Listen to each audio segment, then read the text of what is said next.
السلام علیکم ورحمۃ اللہ تعالی وبرکاتہ۔ ان الحمد للہ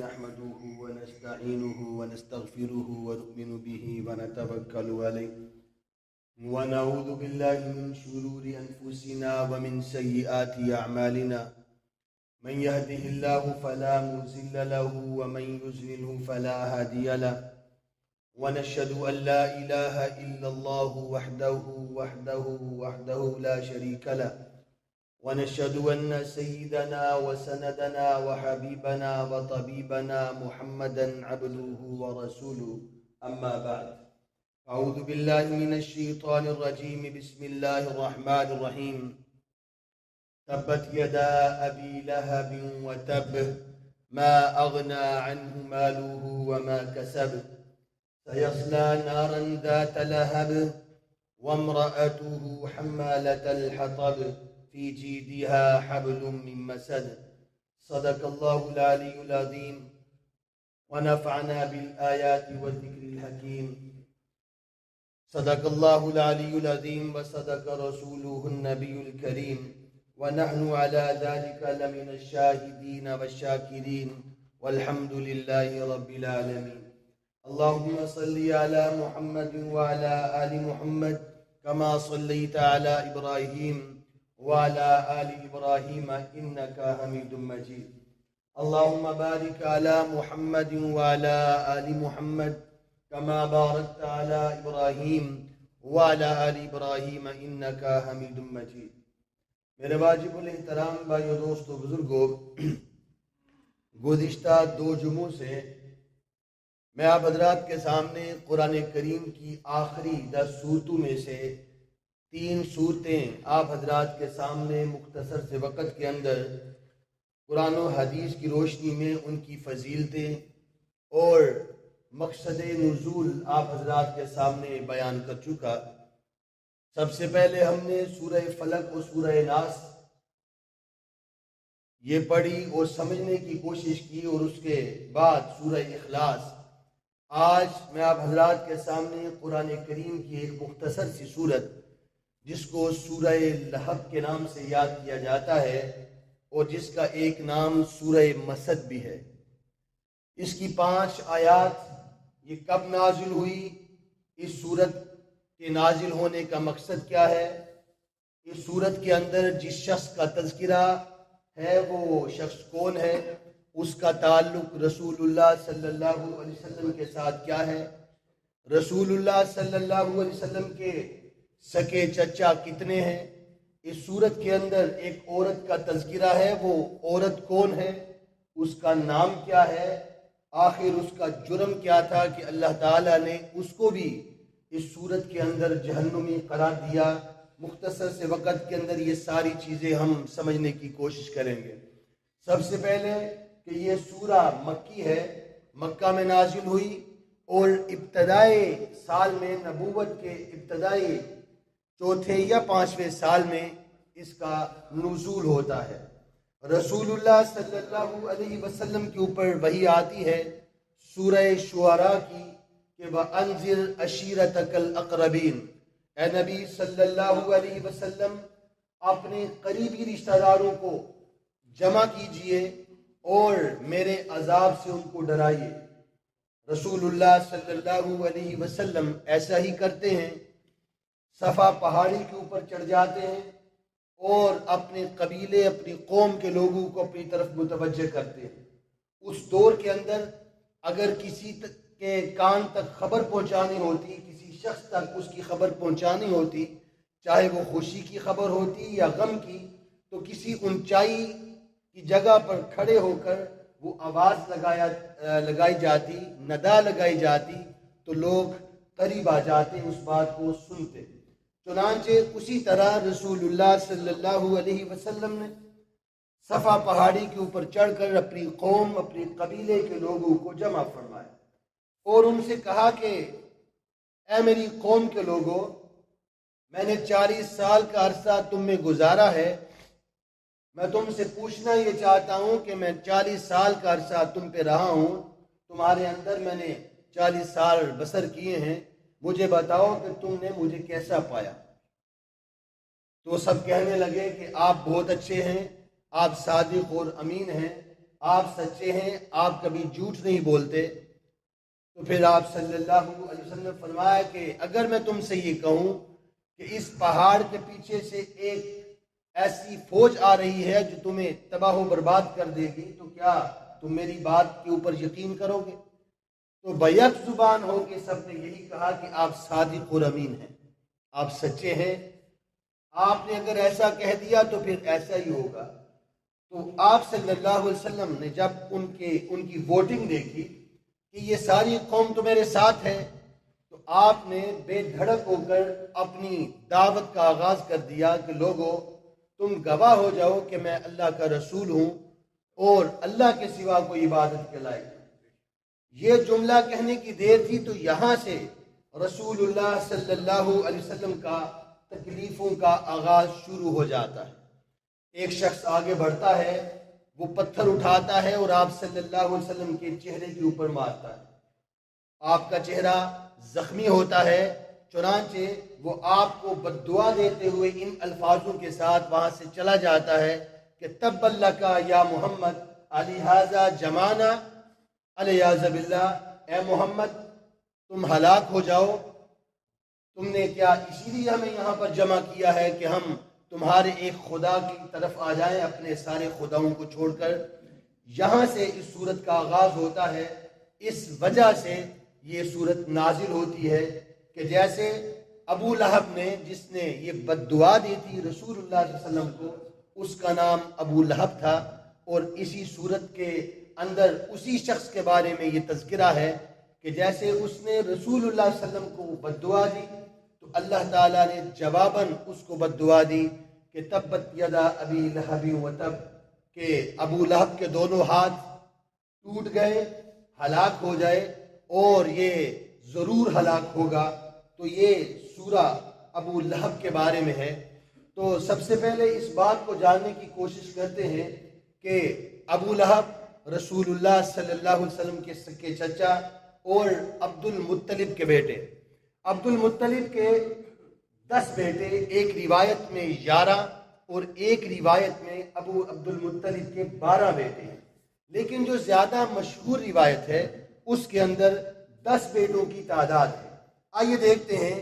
عبد المطلب کے پہلے بیٹے جن کا نام حارث ہے، ایک بیٹے کا نام زبیر، ایک بیٹے کا نام ابو طالب، ایک بیٹے کا نام حمزہ، ایک بیٹے کا نام عبداللہ جو رسول اللہ صلی اللہ علیہ وسلم کے والد گرامی تھے، ایک بیٹے کا نام عبد العزا، ایک بیٹے کا نام عباس، ایک بیٹے کا نام زرار، اسی طرح ایک بیٹے کا نام مقوم اور ایک بیٹے کا نام غیداق تھا۔ ان کے اندر 2 بیٹے تھے، ایک بیٹے کا نام حمزہ اور ایک بیٹے کا نام عباس جنہوں نے اسلام قبول کر لیا، اور ایک بیٹے جو رسول اللہ صلی اللہ علیہ وسلم کے والد گرامی تھے جو اسلام لانے سے پہلے انتقال کر گئے۔ باقی کسی بیٹے نے بھی اسلام قبول نہیں کیا۔ ایک ایسی غلط فہمی جو ہمارے اندر بہت سارے لوگوں کے اندر پائی جاتی ہے کہ ابو جہل رسول اللہ صلی اللہ علیہ وسلم کے چچا تھے، یہ بات غلط ہے۔ آگے چل کے میں اس کے بارے میں آپ حضرات کو بتاؤں گا۔ دوسری، اس صورت کے اندر ابو لہب کے بارے میں جو بات کی گئی اس کی بیوی کی بات کی گئی۔ آخر اس کی بیوی کون تھی؟ اس کی بیوی کا نام ام جمیل تھا جو نہایت خوبصورت عورت تھی۔ ام جمیل یہ حضرت ابو سفیان رضی اللہ تعالیٰ جو بنو امیہ کے جو بڑے سردار تھے ان کی یہ سکی بہن تھی، رشتے میں رسول اللہ صلی اللہ علیہ وسلم کی سکی چچی لگتی تھی۔ یہ نہایت پڑھی لکھی تھی کیونکہ بنو امیہ کے اندر ابو سفیان رضی اللہ تعالیٰ کا جو گھرانہ تھا نہایت پڑھا لکھا گھرانہ تھا، چنانچہ یہ اس دور کی پڑھی لکھی عورت تھی، اور اس کے ساتھ ساتھ ایک نسب بھی تھا، سردار کی بیٹی تھی، اور دوسرے نمبر پر ایک اور اس کی خصوصیت تھی کہ یہ خوبصورت بھی تھی۔ چنانچہ یہ اس کے اندر یہ ایک جرم پایا جاتا تھا کہ یہ اپنے حسن کے اوپر، اپنی دولت کے اوپر، اپنے نسب کے اوپر یہ تکبر کیا کرتی تھی، اور سب سے بڑی اس کے اندر ایک خرابی یہ تھی کہ کہ یہ چغلیاں لگانے والی تھی، قرآن کریم نے اس کو ایک اور خطاب دیا کہ یہ چغلیاں لگانے والی بھی تھی۔ چنانچہ یہ اس کا جرم تھا کہ رسول اللہ صلی اللہ علیہ وسلم کو تکلیفیں پہنچایا کرتی، آپ کے راستے میں کانٹے بچھایا کرتی اور اپنے خامند کے کان بھرا کرتی، لوگوں کے کان بھرا کرتی، اور غصے کے وقت اپنے خامند کے غصے کو ابھارا کرتی اور زیادہ کیا کرتی، باتیں سنا کر۔ چنانچہ یہ ساری اس کی خرابیاں تھیں جو قرآن کریم نے اس صورت کے اندر بیان فرمائی۔ اس کے علاوہ ابو لہب کے 2 بیٹے تھے، ایک کا نام عتبہ اور ایک بیٹے کا نام عتیبہ۔ جو عتبہ تھا وہ رسول اللہ صلی اللہ علیہ وسلم کی صاحبزادی جو رقیہ تھی ان کا وہ خامن تھا۔ اسی طرح جو عتیبہ تھا وہ ام کلثوم رضی اللہ تعالی عنہ رسول اللہ صلی اللہ علیہ وسلم کی جو دوسری صاحبزادی تھی ان کے ساتھ ان کا نکاح ہوا تھا۔ جب یہ صورت نازل ہوئی نام لے کر ابو لہب کا، تو ابو لہب طیش میں آ گیا اور اپنے بیٹوں سے کہنے لگا کہ جب تک تم محمد کی بیٹیوں کو طلاق نہیں دو گے تو تم سے میں کلام نہیں کروں گا۔ چنانچہ عتبہ اور عتیبہ نے اپنے باپ کے کہنے پہ رسول اللہ صلی اللہ علیہ وسلم کی دونوں بیٹیوں کو طلاق دی۔ جو عتیبہ تھا اس نے نہ صرف طلاق دی بلکہ گستاخی بھی کی، جس پر رسول اللہ صلی اللہ علیہ وسلم نے عتیبہ کو بد دعا دی۔ وہ بد دعا کیا ہے؟ فرمایا کہ اللہم سلط علیہ کلبا من کلابک، اے اللہ اپنے کتوں میں سے کوئی ایک کتا اس کے اوپر مسلط کر دے۔ تو پھر روایات میں آتا ہے، ایک روایات میں شیر کا تذکرہ ہے، ایک روایت میں بھیڑیے کا اور ایک روایت میں کتے کا، کہ جنگلی کتا آیا اور عتیبہ کو چیر پھاڑ دیا، یعنی اس طرح وہ جہنم رسید ہوا۔ رسول اللہ صلی اللہ علیہ وسلم کے اوپر جو سورت نازل ہوئی، آئیے دیکھتے ہیں کہ ان کے الفاظ کیا ہیں۔ سورہ لہب، اس کو سورہ مسد بھی کہتے ہیں، یہ 30ویں سپارے کی آخری صورتوں میں سے تیسری صورت ہے۔ تبت یدا ابی لہب وتب، کہ ابو لہب کے دونوں ہاتھ ٹوٹ گئے، ہلاک ہو جائے، اور خود ابو لہب برباد اور ہلاک ہو گیا۔ دونوں ہاتھوں سے مراد یہ نہیں ہے کہ یہ دونوں ہاتھ ہلاک ہو گئے، بلکہ ہاتھوں سے مراد یہ ہے کہ اس کے پاس جو طاقت تھی، اس کے پاس جو دولت تھی، یعنی کہ وہ اس کے کام نہیں آئے گی، اللہ نے پہلے ہی بتا دیا تھا۔ ما اغنا عنہ مالہ وما کسب، اور اس نے جو اپنا مال کمایا تھا وہ مال بھی اس کے کام نہیں آئے گا، اللہ نے پہلے ہی بتا دیا۔ یہاں پر ایک لفظ ہے ما اغنا عنہ مالہ وما کسب، کسب کا نام۔ کسب سے مراد وہ مال ہوتا ہے جو آدمی اپنے ہاتھوں سے کماتا ہے، یعنی ذاتی اپنی پراپرٹی ہوتی ہے، باپ کی وراثت نہیں ہوتی، اس کو کسب کہتے ہیں، یعنی اپنا کمایا ہوا مال۔ تو اللہ تعالیٰ نے ابو لہب کے اس مال کا تذکرہ کیا جو اس نے خود کمایا ہوا تھا، نہ کہ باپ کی وراثت سے ملا تھا۔ جو آدمی خود اپنے ہاتھوں سے مال کماتا ہے، اس کے اوپر آدمی کو اکثر تکبر اور غرور آ جاتا ہے کہ یہ میرا مال ہے، میں نے اپنے ہاتھوں سے کمایا ہے۔ تو وہ غرور باپ دادا کی کمائی کے اوپر اکثر نہیں آتا، چنانچہ اللہ تعالیٰ نے اس کے اسی مال کا تذکرہ فرمایا جو اس نے خود کمایا تھا۔ آگے چلیے، سیصلی نارا ذات لہب، کہ وہ جلد ہی بھڑکتی ہوئی آگ میں، جو آگ شعلہ مارتی ہوگی، اس میں داخل کر دیا جائے گا۔ یہاں پر ایک لفظ ہے لہب، جو اس سورت کا نام ہے سورہ لہب۔ سورہ لہب اس کو اس لیے کہا گیا کہ ابو لہب اس کا اصلی نام عبد العزیٰ تھا۔ اس کو ابو لہب اس لیے کہا جاتا تھا کیونکہ ابو لہب بہت خوبصورت تھا۔ لہب کا معنی ہے شعلے مارتی ہوئی آگ، بھڑکتی ہوئی آگ، یعنی کہ وہ اتنا خوبصورت تھا کہ اس کی خوبصورتی دیکھنے کے لیے لوگ دور دراز سے آیا کرتے تھے۔ چنانچہ اس کو اپنے خوبصورت ہونے کے اوپر بھی تکبر اور غرور تھا، تو اللہ تعالیٰ نے وہی لہب اس کے نام کے ساتھ لگایا کہ جیسے تم خوبصورت ہو شعلے مارتی ہوئی آگ کی طرح، یہی نہیں اسی طرح میں تمہیں شعلے مارتی ہوئی آگ کے اندر پھینکوں گا۔ آگے چلیے، وَامْرَأَتُهُ حَمَّالَةَ الْحَطَبِ، یہاں پر آ کے ٹاپک چینج ہو جاتا ہے، اس کی عورت کا نام آ جاتا ہے۔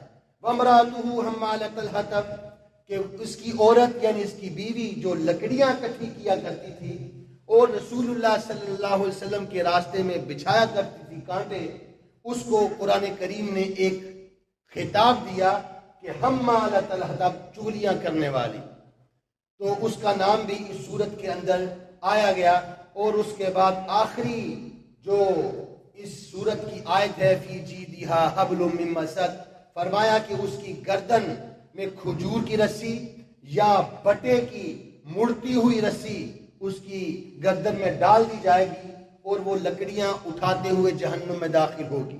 اس کا مطلب یہ ہے کہ جیسے دنیا کے اندر رسول اللہ صلی اللہ علیہ وسلم کو وہ تکلیف پہنچاتی تھی، بیعین ہی اسی طرح جہنم کے اندر وہ لکڑیاں اٹھا کر جہنم میں جائے گی، کیونکہ آگ لکڑیوں کو زیادہ کھینچتی ہے اپنی طرف، اسی طرح وہ جہنم کی آگ اس کو اپنی طرف کھینچے گی۔ یہ مختصر سا ایک ترجمہ تھا سورہ لہب کا۔ اب دیکھتے ہیں اس سورت کے اندر ہمیں سبق کیا ملتا ہے۔ کہ سب سے پہلا سبق وما اموالکم ولا اولادکم باللتی تقربکم عندنا زلفا، کہ آدمی کو نہ اولاد کام آئے گی نہ اس کا مال کام آئے گا۔ کیا کام آئے گا؟ وہ اس کا کسب کام آئے گا جو اس نے اپنے ہاتھوں سے کمایا تھا، اور وہ اپنے ہاتھوں سے اعمال ہوں گے جو کام آئیں گے۔ دوسری جگہ اللہ تعالیٰ فرماتے ہیں کہ انہ من یاتی ربہ مجرما فإن له جہنم لا يموت فیہا ولا یحیا، جو دنیا کے اندر میرے نبی کی اطاعت نہیں کرتے، ان کے ساتھ دشمنی کرتے ہیں، ان کو میں جہنم میں جمع کروں گا، جمع کر کے لا یموت، ان کو موت نہیں دوں گا، ولا یحیا، نہ ہی ان کو زندہ رکھوں گا، وہ درمیانی حصے میں رہیں گے، نہ وہ ان کو موت آئے گی نہ ان کو زندگی ملے گی، ایسی دردناک عذاب۔ پھر فرمایا کہ کیا یہ جہنم میں صرف اکیلے جائیں گے؟ فرمایا نہیں، احشروا الذین ظلموا وازواجہم، ان کے ساتھ ان کی بیویاں بھی ہوں گی جو ان کا ساتھ دیا کرتی تھی۔ اور اس سورت کے اندر جو ہمیں سب سے بڑا سبق ملتا ہے وہ یہ ہے کہ ان اللہ لا ينظر الى صورکم ولا الى اموالکم، اللہ تعالیٰ تمہاری صورتوں کو نہیں دیکھتا، تمہارے مالوں کو نہیں دیکھتا۔ سب سے بڑی دلیل اس صورت کی یہ ہے کہ ابو لہب کی خوبصورتی بھی تھی، اور اس کی خوبصورتی ایسی تھی کہ قرآن اس کی خوبصورتی کو بیان فرمایا۔ اس کی بیوی کی خوبصورتی بھی تھی، قرآن نے اس کو بھی بیان فرمایا۔ اس کے پاس مال بھی تھا، قرآن نے اس کو بھی بیان فرمایا۔ اس دور کے اندر مکہ کا سب سے بڑا اگر کوئی سردار تھا تو وہ ابو لہب تھا، یعنی عبد العزیٰ ابو لہب تھا، اس سے بڑا کوئی سردار نہیں تھا۔ اس کے بعد اگر کوئی سردار تھا تو وہ حضرت ابو سفیان تھے، لیکن سب سے بڑا اگر سردار تھا اس وقت تو وہ ابو لہب تھا۔ اللہ تعالیٰ نے اس کے مال کا تذکرہ فرمایا، اس کے حسن کا تذکرہ فرمایا، اس کے بیوی کی حسن کا تذکرہ فرمایا کہ یہ حسن یہ مال ان کو فائدہ نہ پہنچا سکے۔ تو اللہ تعالیٰ دیکھتے کیا ہیں؟ وَلَٰكِن يَنظُرُ إِلَىٰ قُلُوبِكُمْ وَأَعْمَالِكُمْ، اللہ تعالیٰ تمہارے دلوں کو دیکھتے ہیں، اللہ تعالیٰ تمہارے اعمال کو دیکھتے ہیں کہ تم کیا لے کر آئے ہو۔ تو یہ صورت ہمیں بتاتی ہے کہ اللہ تعالیٰ مالوں کو نہیں دیکھتے، اللہ تعالیٰ اعمال کو دیکھتے ہیں۔ اللہ تعالیٰ صورتوں کو نہیں دیکھتے یہ اس کی صورت خوبصورت ہے کہ نہیں، اللہ تعالیٰ دلوں کو دیکھتے ہیں۔ تو یہ صورت ہمیں سبق سکھاتی ہے کہ نسب حسب کوئی معنی نہیں رکھتے۔ ابو لہب سے بڑا نسب کس کا تھا؟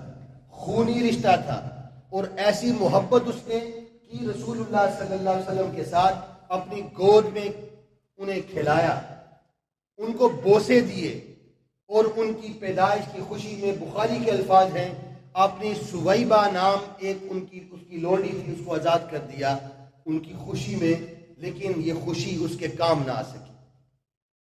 اب دیکھتے ہیں کہ ایک غلط فہمی جو ہم لوگوں کے اندر پائی جاتی ہے کہ ابو جہل رسول اللہ صلی اللہ علیہ وسلم کا چچا تھا۔ یہ بات ٹھیک ہے یا غلط ہے؟ تو یہ بات بالکل غلط ہے۔ ابو جہل رسول اللہ صلی اللہ علیہ وسلم کا چچا نہیں تھا۔ قریش کے دو بڑے قبیلے ہیں، ایک قبیلہ بنو ہاشم اور دوسرا قبیلہ بنو مخزوم، یہ دو قبیلے تھے۔ رسول اللہ صلی اللہ علیہ وسلم بنو ہاشم سے تعلق رکھتے تھے اور ابو جہل بنو مخزوم کے ساتھ تعلق رکھتا تھا، پہلی بات۔ دوسری بات یہ ہے کہ رسول اللہ صلی اللہ علیہ وسلم کو جس عورت نے دودھ پلایا سب سے پہلے وہ ابو لہب کی باندی یعنی کہ حضرت سویبہ رضی اللہ تعالی عنہا تھی، جن کو اس نے آزاد بھی کر دیا تھا۔ وہ بنو سعد قبیلے کے ساتھ ان کا تعلق تھا، جہاں سے حضرت حلیمہ سعدیہ تعلق رکھتی تھی، اور بنو مخزوم قبیلہ جو ابو جہل کا قبیلہ تھا، اس قبیلے کے اندر حضرت سویبہ نے کچھ بچوں کو دودھ پلایا تھا، جن میں ابو سلمہ نام کے ایک صحابی جو رسول اللہ صلی اللہ علیہ وسلم کے سکے پھوپھی زاد بھائی تھے، ان کو بھی دودھ پلایا، اور اسی طرح حضرت حمزہ جو نبی پاک کے چچا تھے ان کو بھی دودھ پلایا تھا۔ چنانچہ اسی بنا پر ابو جہل ان کو کہا کرتا تھا کہ محمد میرے بھتیجے ہیں، لہٰذا یہ بات جاننے کی ہے کہ ابو جہل رسول اللہ صلی اللہ علیہ وسلم کا چچا نہیں تھا۔ اس کا نام اس کی کنیت جو تھی وہ ابو الحکم تھی، اور اس کا نام عمر بن حشام تھا۔ ابو الحکم اس لیے کہا جاتا تھا کہ یہ بڑا عقل مند تھا، اگر کوئی جانور بیمار ہوتا تو اس کے منہ کی جھاگ دیکھ کر یہ بتا دیتا تھا کہ اس کو کون سی بیماری ہے، اس کی عمر کیا ہے، اس کو بیماری کیا ہے، وہ بتا دیتا تھا۔ لیکن اسلام کی دشمنی کی وجہ سے اس کو ابو جہل کہا گیا۔ چنانچہ یہ بات غلط ہے کہ ابو جہل رسول اللہ صلی اللہ علیہ وسلم کے چچا تھے، بلکہ وہ 10 کی تعداد جو میں نے آپ حضرات کے سامنے رکھی وہی 10 بیٹے عبد المطلب کے تھے، جن میں 9 کی تعداد آپ کے چچاؤں کی تھی اور 1 آپ کے والد گرامی تھی۔ تو اس صورت سے جو ہمیں سبق ملتا ہے، سب سے بڑا سبق عورتوں کے لیے بھی مردوں کے لیے بھی، کہ وہ چغلی سے دور رہیں۔ جب اگر لڑائی ہو جائے تو بیوی کو چاہیے کہ وہ اپنے خامن کے غصے کو ابھارے نہ بلکہ اس کو ٹھنڈا کرے۔ بیوی غصے میں ہو تو خامن کو چاہیے کہ وہ ٹھنڈا رہے، خاموش رہے، لیکن اگر خامن غصے میں ہو تو بیوی کو چاہیے کہ وہ خاموش رہے۔ یہی وجہ تھی کہ جب ابو لہب غصے میں آیا کرتا تھا تو ام جمیل بنت حرب وہ اس کے غصے کو اور ابھارا کرتی تھی۔ قرآن نے اس کی مثال دی، وہ کہا کرتی تھی کہ یہ محمد تمہارے خداؤں کا انکار کر رہا ہے، تم آرام سے بیٹھے ہو، تمہاری سرداری کس کام کی؟ چنانچہ طیش میں آ کر ابو لہب نے مزید آگے خرابیاں پیدا کی، اور خرابیاں ایسی پیدا کی کہ قرآن کریم نے اس کا نام لے کر کہا کہ ابو لہب جہنم میں جائے۔ دعا ہے اللہ تبارک و تعالی ہمیں قرآن سمجھنے کی، قرآن کے اوپر عمل کرنے کی اللہ تعالی توفیق عطا فرمائے۔ اقول قولی ھذا استغفر اللہ لی ولسائر المسلمین۔